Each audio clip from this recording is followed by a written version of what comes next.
Okay guys, we got a little update going on. The Detroit Speed wheel tubs are completely installed. The little panels are made to finish the back panel off. Wheel wells are in.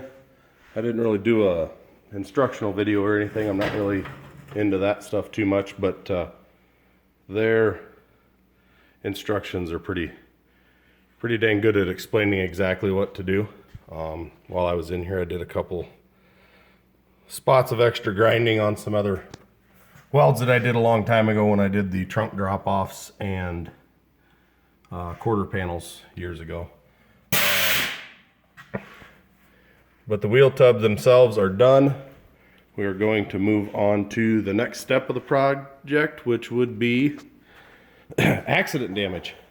So I got a little bit of, on the right rocker, we got a little bit of accident damage.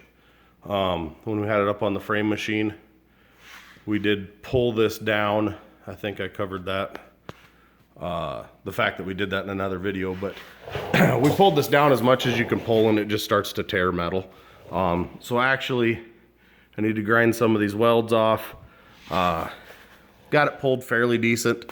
I'm gonna replace every piece of metal that is bent. So I have a new rocker in the box over there from AMD. I am not gonna put the whole rocker in. This rocker is solid. All the factory welds look good. It's straight, the doors fit on it before. So what we're gonna do is I'm just gonna split it at this 90 and then we're gonna cut it straight down here. I'm gonna take these plug welds out and then we'll put new plug welds back in there when we put the new piece on. I'm just gonna section this front corner of the rocker in.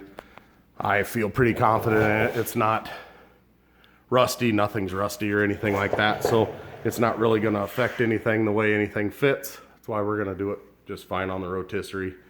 Normally I don't do a whole lot on the rotisserie, but we're not gonna cut all the upper structure out. The upper structure is gonna stay the same. The spot welds here are, I mean, it's all factory, nothing's bent. Not, this lip didn't even get bent. It was just under here got bent. They must have drove over a curb or who knows, you know, 40 years ago when they crashed this thing. But this, aside from the tail panel and this, that's basically the only old accident damage I ran into way back when I did the quarter panels.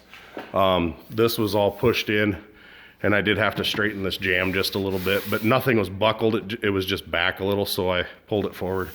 But that's all been corrected.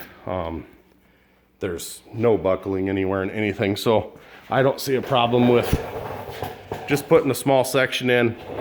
I haven't decided. Normally when I section a rocker, I do like a filler strip on the back side and kind of plug weld it in.